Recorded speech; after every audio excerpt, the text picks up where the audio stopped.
प्रभात खबर का संपादकीय प्रभात सुन रहे हैं। दिन है सोमवार, तारीख है 6 फरवरी 2023। विषय है अज्ञान का डिजिटल संसार। हम सभी जानते हैं कि एक अच्छे पुस्तकालय के बिना ज्ञान अर्जित करना मुश्किल है। पुस्तकालयों में ऐसी दुर्लभ किताबें मिलती हैं जो आमतौर पर उपलब्ध नहीं होती है। अपने आसपास देख लीजिए, अच्छे पुस्तकालय बंद हो रहे हैं। यदि चल भी रहे हैं तो उनकी हालत खस्ता है।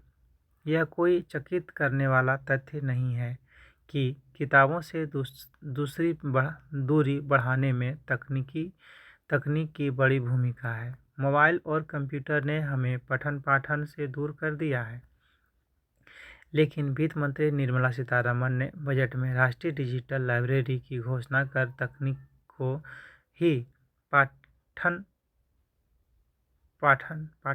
पाठन को बढ़ावा देने का जरिया बनाया है।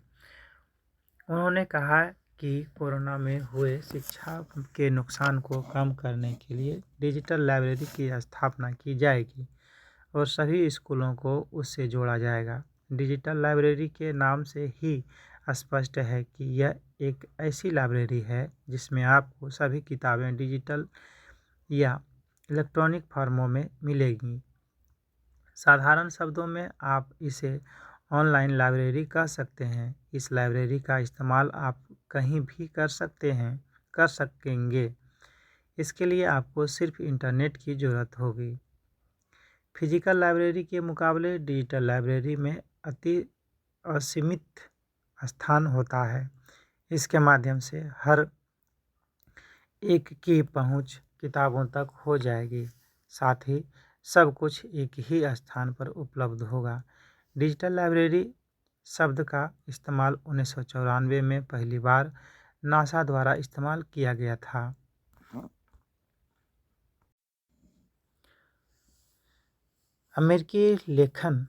अमेरिकी लेखक माइकल अस्टर्न हार्ट डिजिटल लाइब्रेरी की पहली परियोजना के संस्थापक हैं। हार्ट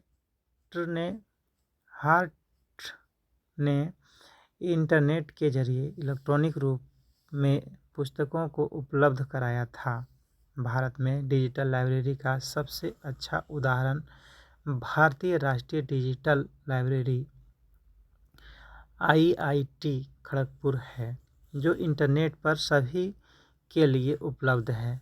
इस पुस्तकालय में 1,70,00,000 डिजिटल पाठ्य सामग्री हैं और ऑडियो पुस्तकों के अलावा वीडियो लेक्चर भी हैं। शुरुआत में 1 साल तक यह डिजिटल पुस्तकालय केवल शिक्षकों और छात्रों के लिए खुला था, लेकिन अब यह हर किसी के लिए निःशुल्क उपलब्ध है।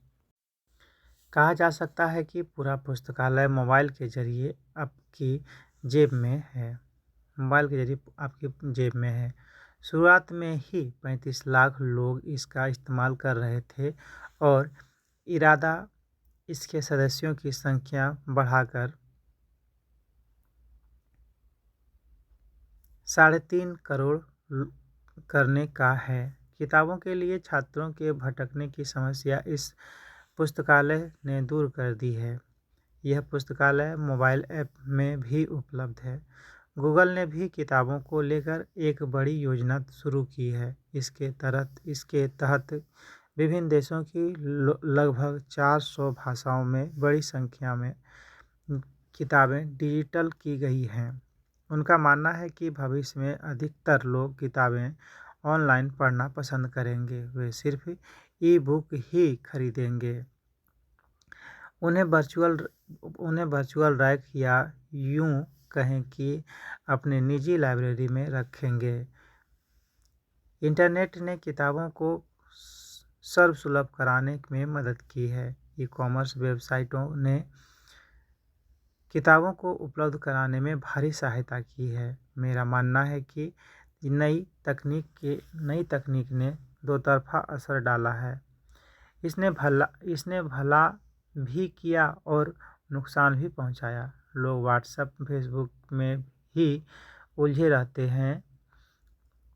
दूसरी ओर इंटरनेट ने किताबों को सर्वसुलभ कराने में मदद की है।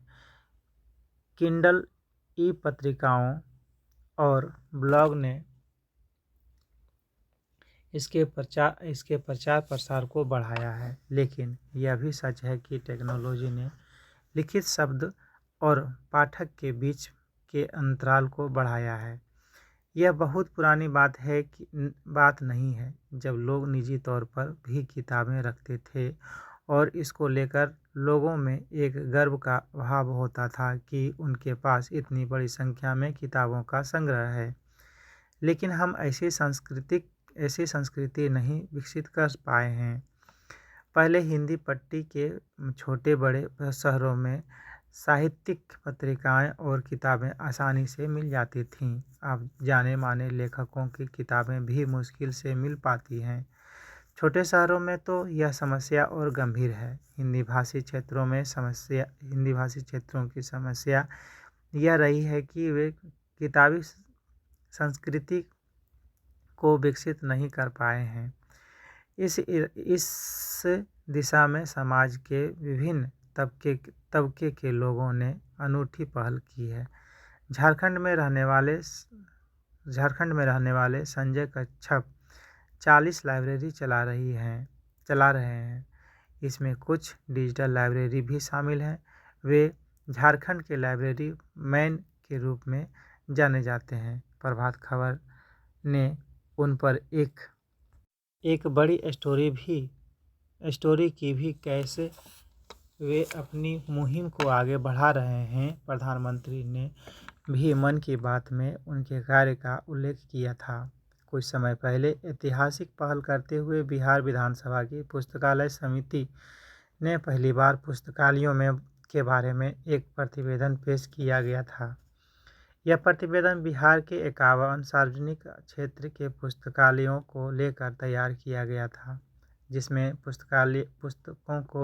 पुस्तकों व आधारभूत संरचनाओं की गहरी जांच पड़ताल की गई थी। समिति ने राज्य के 6 जिलों कैमूर, अरवल, शिवहर, बांका, शेखपुरा में भी एक पुस्तकालय नहीं पाया।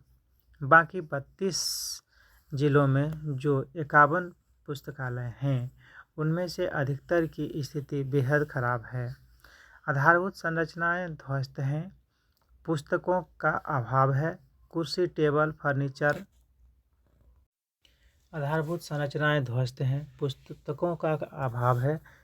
टेबल फर्नीचर और पढ़ने की जगह आदि का घोर अभाव है। लाइब्रेरियन की किल्लत है, शौचालय आदि जैसी बुनियादी सुविधाओं की कमी है। राजस्थान के जैसलमेर जिले के कस्बे पोखरन का नाम परमाणु बम परीक्षण से जुड़ा हुआ है, लेकिन बहुत कम लोगों को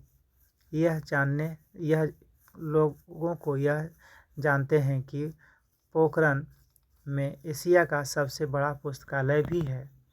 वर्ष 1981 में जगदम्बा सेवा समिति के संस्थापक व क्षेत्र के प्रसिद्ध संत हरबंश सिंह निर्मल, जिन्हें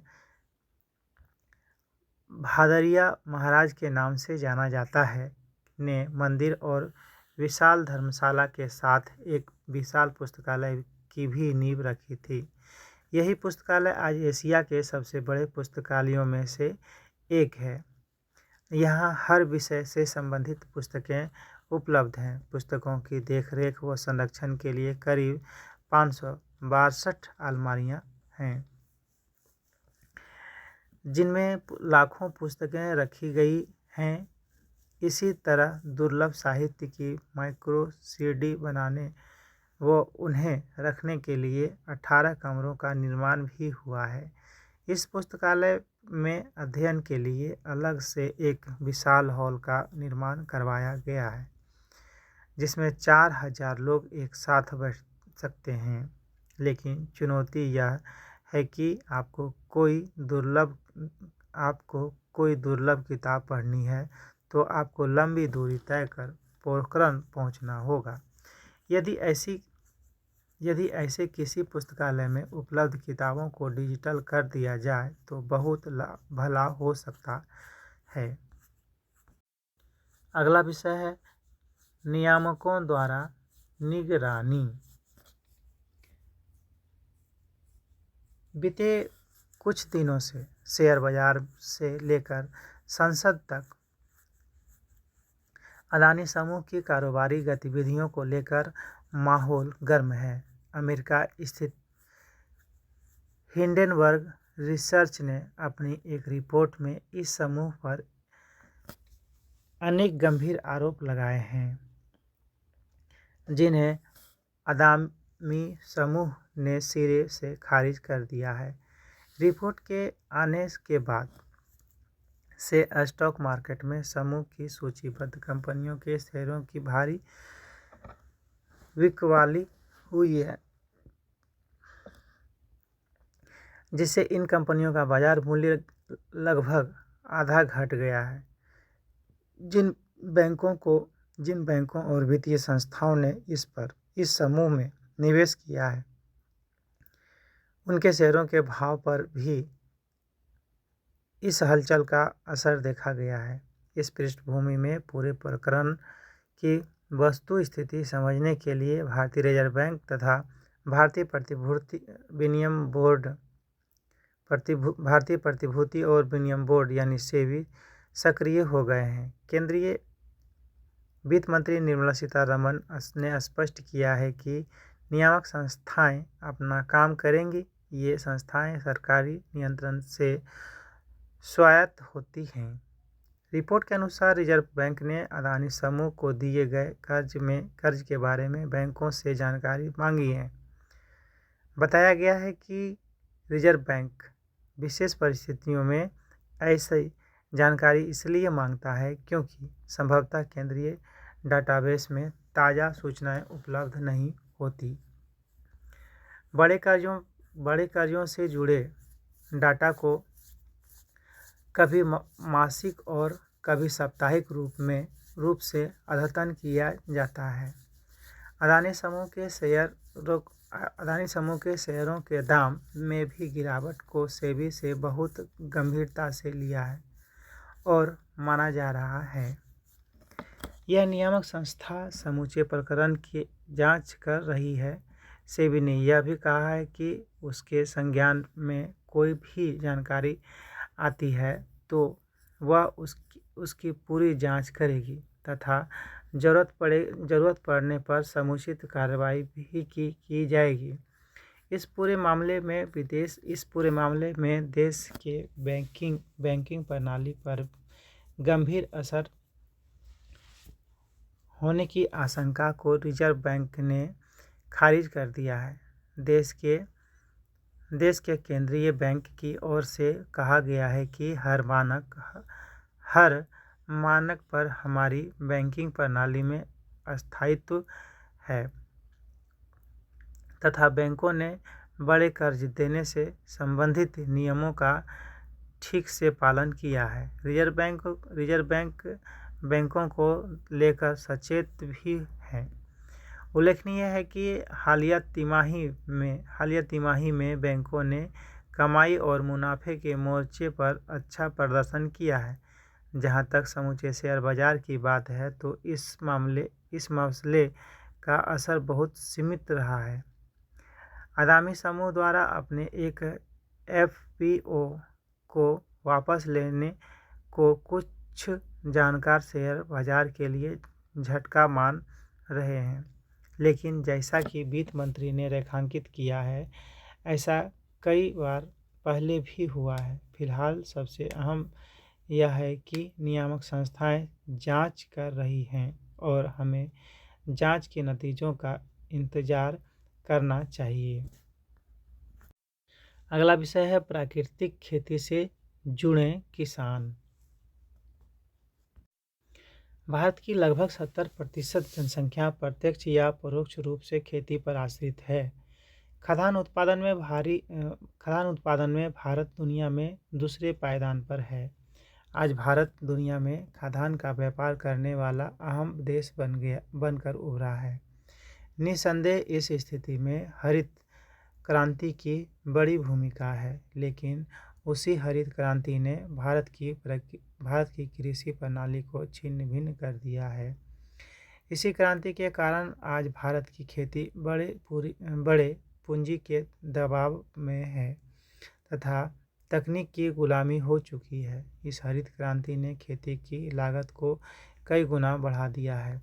किसानों को बीज के लिए मॉन्सेंटो व कारगिल जैसी दैत्याकारी बहुराष्ट्रीय कंपनियों पर आश्रित रहना पड़ रहा है। खेती की उत्तर आधुनिक प्रणाली ने किसानों को बड़े पैमाने पर रासायनिक उर्वरक और कीटनाशकों के प्रयोग के लिए प्रोत्साहित किया।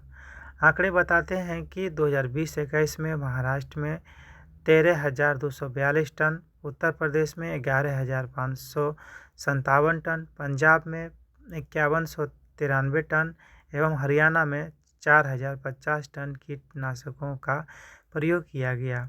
एक अन्य आंकड़े के अनुसार देश में 2015 से 16 में कीटनाशी दवाओं की खपत 56,720 टन थी, जो 2019-20 में 61,720 टन हो गई। यही हाल उर्वरकों के खपत का भी है। वर्ष 2015-16 में उर्वरक की खपत 133.44 किलोमीटर प्रति हेक्टेयर थी, जो 2019-20 में 135.76 किलोमीटर प्रति हेक्टेयर हो गई है।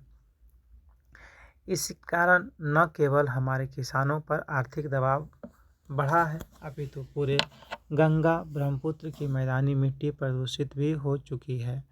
नदी, तालाब, बाहरी और भूमिगत जल में आर्सेनिक की मात्रा इतनी अधिक हो चुकी है कि उसका उपयोग स्वास्थ्य के लिए हानिकारक हो गया है।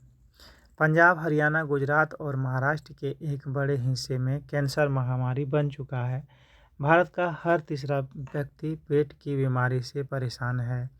जानकारों की माने तो हृदय रोग, रक्तचाप, डायबिटीज आदि के बढ़ने का सबसे बड़ा कारण यही है। खेती ऐसे चौराहे पर आ गई है जहां से आगे विनाश के कई रास्ते खुल रहे हैं, लेकिन इस आधुनिक आहापोह के घटाटोप में कुछ संभावनाएं भी परिलक्षित हो रही हैं। उन संभावनाओं में जैविक खेती और प्राकृतिक खेती भी हैं। भारतीय आदि सनातन चिंतन में धरती को माँ का दर्जा प्राप्त है। भारतीय आदि सनातन चिंतन में धरती को माँ का दर्जा प्राप्त है। मानवता की वर्तमान पीढ़ी ने अपनी माँ के साथ घोर अन्याय किया है।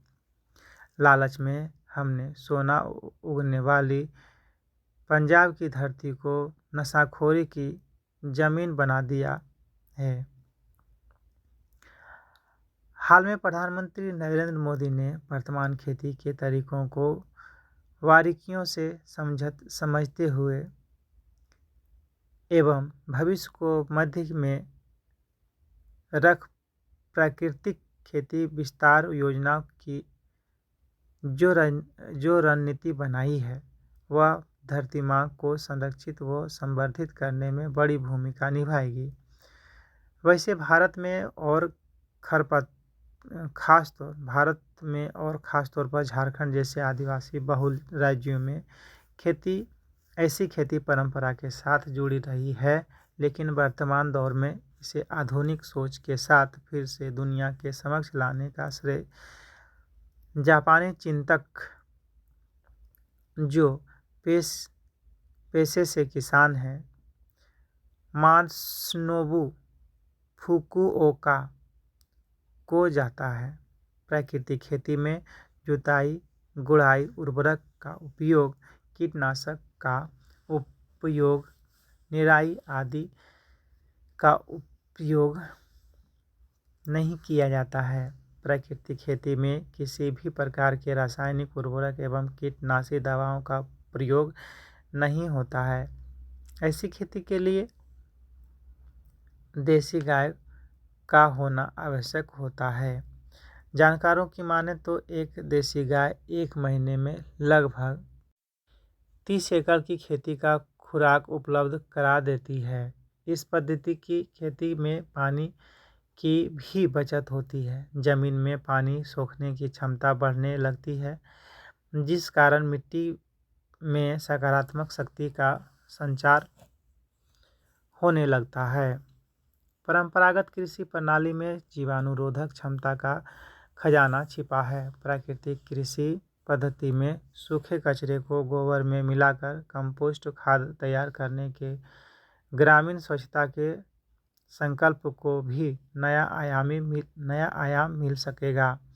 नीम व अनुपयोगी राख को रासायनिक कीटनाशकों के विकल्पों के तौर पर शामिल कर प्राकृतिक खेती को बढ़ावा दिया जा सकता है। मिट्टी की मृदा शक्ति को संरक्षित रखने व इसे अम्लीय व क्षारीय के साथ प्रदूषित होने से बचाने की जिम्मेदारी सबकी है।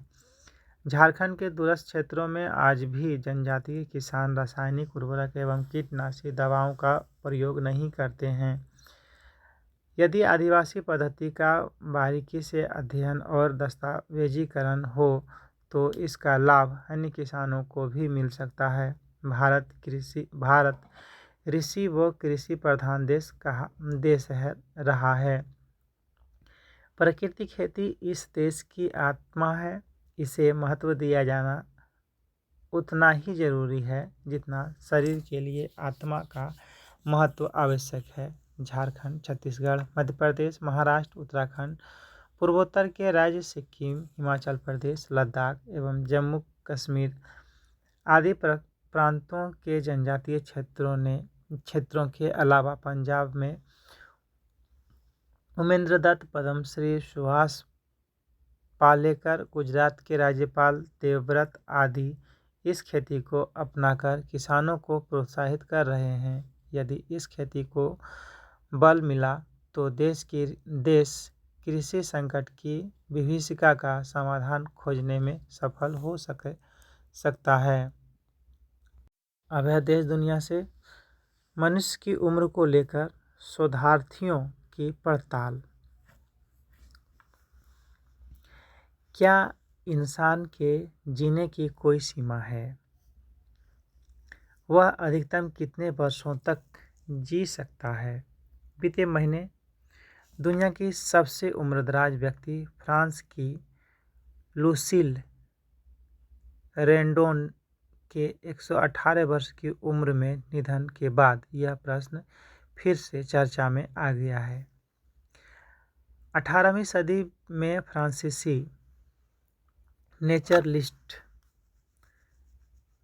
जॉर्जेस लुआ लेस्लेर्क ने एक सिद्धांत दिया था, यदि कोई व्यक्ति ताउम्र बीमार न हो और उसके साथ कोई हादसा न हो तो वह अधिकतम 100 वर्ष तक जी सकता है।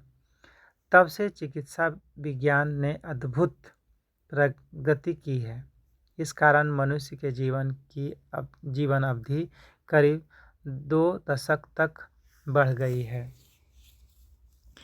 संयुक्त राष्ट्र का अनुमान है कि 2021 में 5,93,000 लोग ऐसे थे जिनकी उम्र 100 को पार कर चुकी थी।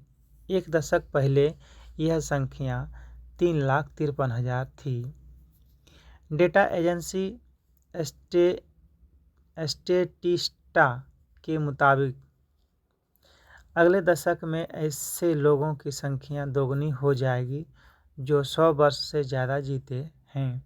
वर्ष 1980 के दशक से ही 100 वर्ष से ज़्यादा जीने वालों की संख्या लगातार बढ़ रही है। लिहाजा यह प्रश्न बड़ा हो चला है कि हम कितने वर्ष तक जी सकते हैं। कई वैज्ञानिकों का मत है कि इंसान के जीने की एक सीमा है।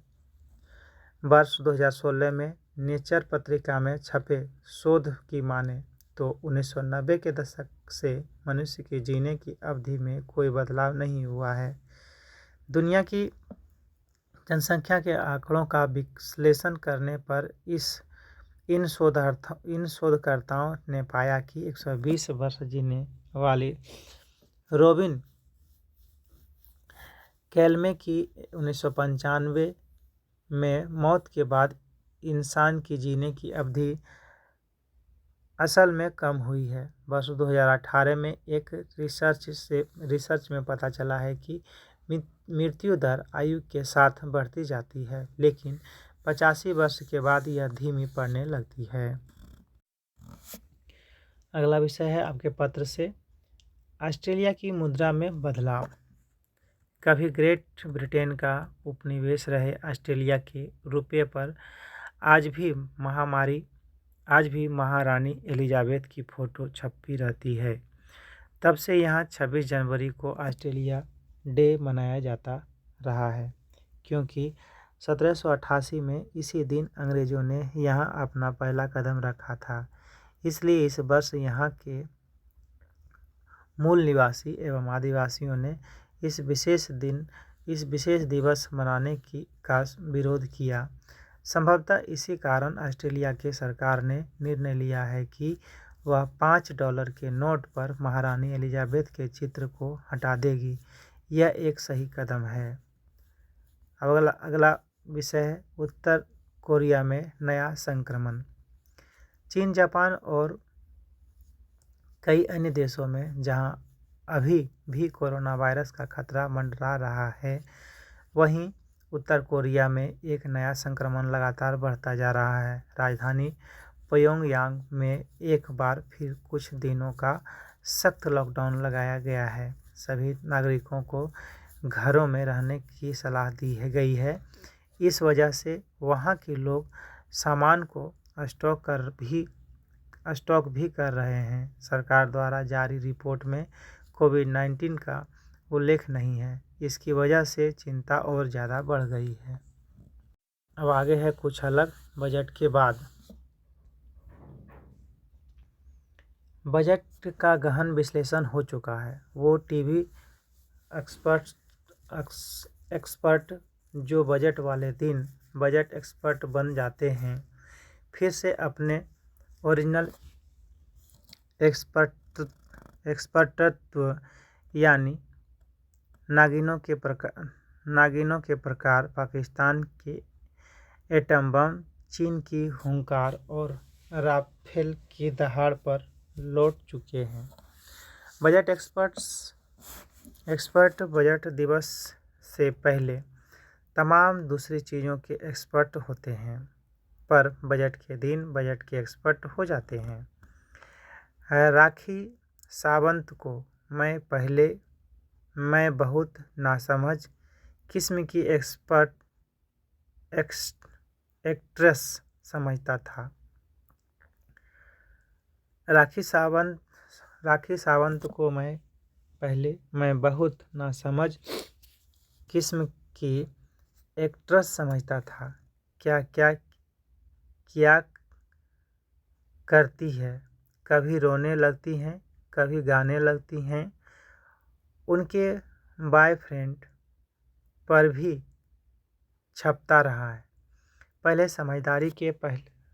समझदारी के हल्ले में मैं सोचता था कि राखी सावंत का बॉयफ्रेंड कौन है, क्या है, इससे राष्ट्र को क्या मतलब होना चाहिए। पर मेरा भ्रम टूट गया। राष्ट्र राखी सावंत के बारे में जानना चाहता है, और यह देखकर मुझे अपनी समझदारी पर शक हुआ। जब राखी सावंत के बारे में पाकिस्तानी मीडिया में बहुत कुछ छप रहा है, सिर्फ भारतवासी ही नहीं, पाकिस्तानी भी राखी सावंत के बारे में जानना चाहते हैं। पाकिस्तानी कमाल के लोग हैं। 300 रुपये किलो आटा मुश्किल से मिल रहा है। सस्ता आटा कहाँ मिलेगा, यह पता करने की जगह वे यह पता करने में बिजी हैं कि राखी सावंत के बॉयफ्रेंड का अफेयर चल रहा है।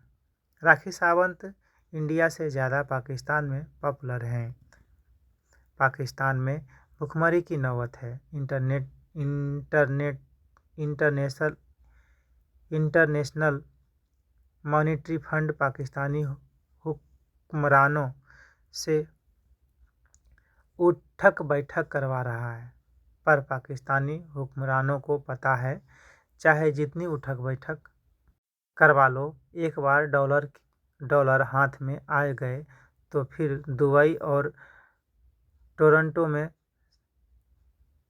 शॉपिंग के लिए निकल लेंगे। पाकिस्तान में हुक्मरान दुबई और टोरंटो की शॉपिंग में और पब्लिक कश्मीर बनेगा पाकिस्तान से लेकर राखी सावंत में बिजी रहती हैं।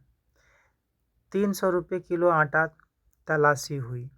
खैर, अब मुझे लग रहा है कि राखी सावंत बहुत ही समझदार किस्म के एक्ट्रेस हैं, चर्चा में बनी रहती हैं।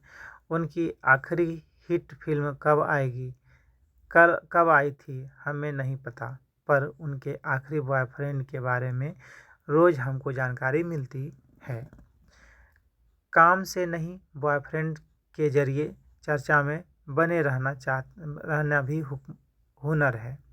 इस हुनर में राखी सावंत ने PhD की है और स्किल इंडिया के तहत वह इस हुनर को नेताओं को सिखा सकती हैं, जिन्हें ऐसी चर्चा की गहरी ज़रूरत है जो बिना काम किए हासिल हो जाए। कुल मिलाकर भारत में कुछ चीज़ें ऐसी हैं जो कभी नहीं बदलती, जैसे एक बजट के गहन विश्लेषण के बाद भी आम पब्लिक का हाल बदहाल, और दूसरी बात, राखी सावंत इस या उस बॉयफ्रेंड के जरिए लगातार पब्लिसिटी बटोर लेती हैं। अगला विषय है आत्मा अमर है। ध्यान का उद्देश्य अंतर्मुख होना है। अंतर्मुख होने का अर्थ है आत्मिक आनंद की अवस्था में होना। तब हम प्रभु के साथ और समस्त सृष्टि के साथ अपनी आत्मा की एकता को पहचानते हैं और हमें विश्वास हो जाता है कि हमारी आत्मा अजर अमर है। अंतर्मुख होने से पहले उस दिव्य स्रोत की ओर जुड़ जाते हैं जो समस्त ज्ञान का भंडार है। ध्यान अभ्यास द्वारा हम मृत्यु के बाद को लांघकर उस आनंद व सौंदर्य को पा लेते हैं जो हमारे भीतर हमारा इंतजार कर रहा है। उस अवस्था को पाकर हमें मृत्यु का डर नहीं सताता, क्योंकि हम जीते भी उस स्थान को देख लेते हैं जहां मृत्यु के बाद हमें जाना है। कबीर ने कहा है, जिस मरने से जग डरे, मेरे मन आनंद, मरने ही ते पाइए पूर्ण परमानंद। जिसे हम जीवन कहते हैं, जागृत महापुरुषों के लिए वह एक निद्रा है। मृत्यु द्वारा प्रभु के राज्य में प्रवेश करना ही जागना है। हम इसी जीवन में उस जगह को देख सकते हैं जो इस जीवन के बाद हमारे लिए तैयार की गई है। अंतर में प्रवेश करके जब हम यह अनुभव पा लेते हैं तो आत्मा का अजर अमर होना हमारे लिए कोई सुनी सुनाई बात नहीं रह जाती, बल्कि एक ठोस विश्वास, एक अनुभूति बन जाती है। अनेक डर ऐसे होते हैं जिनके पीछे कुछ खोने का, दुख का या मृत्यु का डर होता है। एक बार आत्मा के अमर होने का अनुभव होने के बाद हमारा भय समाप्त होने लगता है। प्रभु से एकता की अवस्था में हमारी आत्मा किसी भय को नहीं जानती। उस एकता के ज्ञान का अभाव ही भय का कारण होता है। वास्तव में सच्चाई से दूर होना ही पाप है। पाप का अर्थ है प्रभु से अनजान रहना और सत्य व प्रेम के उस नियम से अनजान रहना जो समस्त ब्रह्मांड को संचालित करता है। यदि हम सच्चाई के रास्ते पर चलते हैं, पवित्रता, नम्रता और निष्काम सेवा जैसे गुण अपने जीवन में ढालते हैं एवं ध्यान अभ्यास के नियम से समय देते हैं, तो हमें इस दुनिया और उसके बाद की दुनिया में किसी बात का भय नहीं रहता। इन्हीं सारे विषयों के साथ संपादकीय प्रभात समाप्त होता है।